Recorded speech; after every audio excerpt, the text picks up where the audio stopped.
आप आपदा प्रबंधन के मंत्री हैं। लगातार आपदाएँ पहाड़ी इलाकों में आती रहती हैं। इसका कारण क्या भूस्खलन है जो लगातार पहाड़ों को तोड़कर रोड बनाए जा रहे हैं, हाईवे बनाए जा रहे हैं। इसका क्या कारण है जो लगातार इस तरह की आपदाएँ आ रही हैं? नहीं, आपदा का आने के अनेकों कारण होते हैं। भूस्खलन उसमें से एक कारण है, लेकिन विकास भी करना होगा। अगर विकास नहीं करेंगे तो पलायन हो जाएगा। आज उत्तराखंड के अंदर पलायन बहुत बड़ी मात्रा में होता था, पलायन रुक गया है। रोजगार के साधन बढ़े। आपदाओं में जो न्यूनीकरण है वो प्रभावी रूप से हुआ है। आपदा चूंकि दो रुद्रप्रयाग पूरे विश्व के अंदर 5वां आपदाग्रस्त क्षेत्र है, जहाँ पे भगवान केदारनाथ जी का स्थान है। रुद्रप्रयाग के अंतर्गत जो आपदाएं आती थी उसके अंतर्गत पूरा यात्रा रुक जाती थी, लेकिन आज अभी जो घटना हुई 8 दिन पहले, पूरा सड़क मार्ग ध्वस्त हो गया बादल फटने से।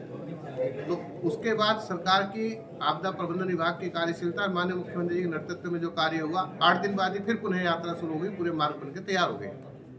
तो चूंकि परिस्थितियां, भौगोलिक परिस्थिति ऐसी है कि बादल बीच में बन जाते हैं, बड़े बादल बनते हैं, और वो जब बड़े बादल बनते हैं, बड़े बादल का जो वैज्ञानिक दृष्टिकोण बनता है वो फट जाता है। फटने के बाद जब उसका विध्वंस आता है बाहर निकल के, तो वो नीचे से पहाड़ को भी 10 फुट उठा के बाहर पटक देता है, और जब वो मलबा नीचे आता है तो फिर वो सड़क टूटती है, फिर जो है जंगल बह जाता है, और फिर जो लोग रह रहे हैं उनको भी भाग ले जाता है, पशुहानि होती है, मनुष्य हानि होती है।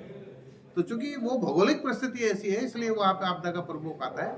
ऐसा नहीं कि वहाँ पे और किसी कारण से चूंकि आपदा के कारण लगातार ये भी है कि भूभार बढ़ रहा है उधर, तो इसलिए मुख्यमंत्री जी के द्वारा अनेक नए शहर बनाने के लिए घोषणा भी की है। बहुत सारे नए शहर बनाने के लिए उत्तराखंड में चिन्हित किए गए स्थान, जैसे मसूरी है, उसमें बहुत भूभार बढ़ रहा है, बहुत जनसंख्या आती है। आगे जितने भी पर्यटन स्थल है भूभार बढ़ गया है, तो नए पर्यटन स्थल, नए महानगर, नए नगर बनाने के लिए भी प्रयास शुरू हो गए हैं। मंत्री जी, पिछले कार्यकाल में आप योजना आयोग के उपाध्यक्ष रहे हैं उत्तराखंड सरकार में। अब आपको आपदा मंत्रालय मिला है। सहारनपुर जिला और उत्तराखंड दोनों की सीमाएं मिली हुई है। उस समय आपके हाथ में भी प्रबंधन था और आज भी आप आपदा का देख रहे हैं, तो क्या उत्तराखंड सरकार और उत्तर प्रदेश सरकार दोनों में आपस में समन्वय होकर दोनों सीमावर्ती जिले देहरादून, हरिद्वार, सहारनपुर कोई ऐसी विकास की योजना या कोई ऐसा कार्यक्रम लाने का प्रयास करेंगे जिसमें राज्यों की सीमाएं दूर रह के वो जनहित के लिए उपयोगी साबित हो? कोई ऐसी योजना है आपके? नहीं, योजनाएं जो होती है, देखो क्या है कि कोई भी कार्यक्रम लॉन्च करने से पहले उसका दोनों सरकारों का कार्यदल बनता है, और वो कार्यदल अनेक प्रकार के विषयों को लेकर आगे बढ़ता है। जैसे अभी रेलवे कनेक्टिविटी का विषय है, अभी काशीपुर तो धामपुर रेलवे लाइन है, दोनों राज्यों को फायदा देने वाली है। दोनों राज्यों के बीच में वो गठबंधन बनकर कार्य योजना रेल मंत्रालय के द्वारा बढ़ रही है। इसी प्रकार से सड़क मार्ग है। सड़क मार्गों के अंदर ये था कि कहीं उत्तराखंड में तो अच्छी सड़क आ गई और उत्तर प्रदेश में खराब सड़क आ गई, तो वो सड़कों की विषमताएं थी। अब बहुत जगह दोनों के कार्यदल बने, सड़कें दोनों तरफ अच्छी हो गई है। इसी प्रकार तीसरा विषय आता है सड़क सुरक्षा या बॉर्डर के ऊपर आवश्यक जनहित के संबंध में कार्य है जी। तो उन जनहित के संबंध में जहां भी इस प्रकार के कार्य योजना की आवश्यकता पड़ती है, वहां पर दोनों तरफ के जो आयुक्त हैं उनको बात करने की अपनी अधिकार अथॉरिटी रहती है कभी भी, और वो अपने समस्याओं का निराकरण करते रहते हैं। फिर भी यदि कोई प्रस्ताव कहीं ऐसा आता है या आपके दिमाग में भूमिका हो कोई ऐसी, तो आप देना, मैं मुख्यमंत्री जी के माध्यम से राज्य सरकार से प्रयास करूँगा। जरूर। अभी आपने कहा कि जो देश है बहुत तरक्की कर रहा। मनमोहन सिंह सरकार के टाइम पे 60 लाख करोड़ का कर्जा हिंदुस्तान के ऊपर था IMF का। आज 204 लाख करोड़ का है। IMF ने पिछले दिनों चेताया था सरकार को कि आपकी GDP से 54% ज़्यादा हो चुका है, इसे कम लाइए।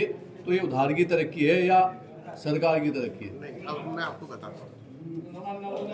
जो कर्जा था उसमें भारत सरकार द्वारा, जब माननीय मोदी जी के नेतृत्व में सरकार आई, तो एक नए करों को लेने के लिए भारत सरकार ने प्रतिबद्ध किया, और लगातार इस बात को कि उनकी किस्तें चली जाएं, उनका पेमेंट रेगुलाइज किया। उनकी किस्तें नहीं जा रही थी, उनके ब्याज इतने बढ़ गए, और पिछली सरकारों का वित्तीय प्रबंधन इतना खराब था, कर्जा ले लिया, लेकिन उसकी किस्तों के आधार पर उसका वित्तीय प्रबंधन इतना खराब हुआ कि वो किस्तों का अनुसरण पूरा नहीं हुआ। भारत सरकार ने जब भाजपा की नेतृत्व में सरकार बनी तो उसका वित्तीय प्रबंधन सही किया, भुगतान का उनका सुनिश्चित किया, और नई योजनाएं, देखिए जो नई योजनाएं होती है, जैसे वर्ल्ड बैंक जो है पूरे एशिया में लोन देता है, उसकी लोन की ग्रेडिंग अलग अलग प्रकार से होती है, तो उनसे काम लेके अपने देश के अंदर काम कराना वो अपनी वित्तीय योजना का भार है, प्रक्रिया है। लेकिन जब आप उसे लोन के रूप में देखेंगे तो आप देखेंगे साहब इतना भार है हमारे पास। लोन लेना और लोन के संबंध में, लोन का चुकाने के संबंध में वित्तीय नियोजन बनाना वो सरकार का काम होता है। ये तो एक अखबार की न्यूज होती है कि साहब इतना ले लिया, इतना दे दिया, इतना दे दिया। हमारे यहाँ कहीं ना ओवरड्राफ्ट है, ना कहीं उनकी किस्तें चुकाने के लिए कहीं अधिभार या कहीं कोई नोटिफाई है। जो लोन पूरे वर्ल्ड बैंक डेवलपमेंट योजनाओं के अंतर्गत से आ रहा है वो नीतिगत योजनाओं के अंतर्गत आ रहा है। अभी आप देखिए उत्तराखंड के अंदर मेडिकल कंसल्टेंसी के लिए एक व्यक्ति ने अपना प्रपोजल दिया, उस पर 24 करोड़ रुपए स्वीकृत हुए। 24 करोड़ रुपए स्वीकृत हुए तो नीचे एम्स में बैठा हुआ डॉक्टर उसको ऊपर बैठा इलाज करेगा, व्यक्ति वहां उसे देखेगा, यहाँ वो दवाई लिखेगा। ये एक ही मेडिकल योजना है, राज्य सरकार ने लागू की है। अब किसी आदमी ने उसको प्रपोज किया, लेकिन उस ई मेडिकल योजना के अंदर उस 24 करोड़ का भुगतान कौन करेगा? तो राज्य सरकार ने भारत सरकार को प्रस्तावित किया, भारत सरकार ने एनओसी दी, राज्य सरकार उसे फिर पेमेंट करेगी। तो पेमेंट करने की गारंटी पहले भारत सरकार से वर्ल्ड बैंक लेता है, तब वो उसे लोन को देता है। ऐसा नहीं है, पहले ऐसा नहीं था। पहले जो लोन आ रहे थे उनके मिसमैनेजमेंट के कारण इतनी बुरी हालत हो गई थी कि कोई प्रोजेक्ट सबमिट नहीं हुआ था। आप लोन लीजिए और लोन लेकर उसे वापसी करने का साधन दीजिए और अपने यहाँ योजनाओं से बढ़ाकर अपनी सुव्यवस्था नियोजन की प्रक्रिया बढ़ाएंगे तो विकास की गति को आगे बढ़ाएंगे। पहले भारतीय जनता इसमें पार्टी गहरे अध्ययन की आवश्यकता है। क्वेश्चन एक है, उसके पीछे बहुत अध्ययन करना पड़ेगा, तब ये हम और आप दोनों समझ पाएंगे। भारतीय जनता पार्टी को एक संगठन की पार्टी कहा जाता था, लेकिन अब देखा ये जा रहा है जितने नए लोग आ रहे हैं उन्हें टिकट दिया जा रहा है और कार्यकर्ताओं की कहीं ना कहीं अनदेखी की जा रही है। इसके बारे में आप क्या कहेंगे? नहीं, ये खासकर यूपी में नहीं, ऐसा नहीं है।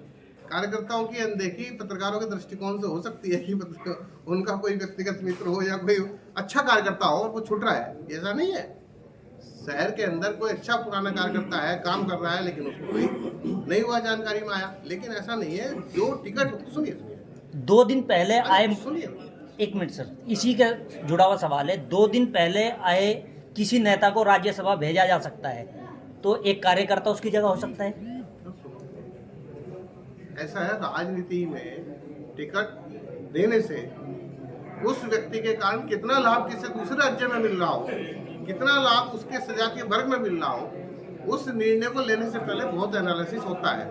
हम चूंकि व्यक्तिगत रूप से तीतरों में है, बैठा में है, तो हम उतना नहीं सोच पाते, लेकिन उसके पीछे कहीं ना कहीं पार्टी को लाभ जरूर मिल रहा होगा, इसलिए उस कार्यकर्ता का सम्मान करते हैं। और पार्टी के अंदर तो आप मैं बता रहा हूँ ना कि आज देश की राष्ट्रपति मुर्मू जी है, तो राष्ट्रपति है ना, तो यहाँ तो किसी भी कार्यकर्ता को कहीं ना कहीं ले जाकर आगे बढ़ाते हैं। इसी प्रकार से अनेकों कार्यकर्ता का उदाहरण दिया जा सकता है कि वो अपने घर से सूचना आई। ऐसा नहीं है कि कार्यकर्ता की सबकी चिंता होती है। आपने कहा कि जो किसानों को उसका कृषि उपज का जो सही मूल्य दिया जा रहा, अब धान जो है 60 लगा रखी लोगों में, मेरे क्षेत्र में कम से कम कई हजार बीघे होगी, भाव क्या मिला 2200-2100। तो यही मैं बात कहना चाहता आप कह रहे कि हूँ, एक सवाल के पीछे अध्ययन भी होना चाहिए, उसका ढलान भी होना चाहिए। अब अगर हम यही पूछ लें कि भाई अब मूल्य दिया जा रहा है, तो इससे पहले 10 साल पहले मूल्य क्या था, फिर उसकी ग्रेडिंग क्या है, उसमें 10% की बढ़ोतरी हुई, फिर 10% की बढ़ोतरी हुई, लेकिन चूंकि कोष किसान की बढ़ रही है। हाँ, अब क्वेश्चन है ना, वित्तीय क्वेश्चन करते हुए आपको हमको दोनों को अध्ययन की आवश्यकता पड़ेगी। चूंकि कोष किसान की बढ़ रही है जमीन के ऊपर, तो उसका मूल्य निर्धारण इस प्रकार से हो कि वो जब मार्केटिंग करे तो उसको बचत हो। इसका ही कार्य देश के प्रधानमंत्री के नेतृत्व में लगातार हो रहा है। करेगा कौन? ठीक है।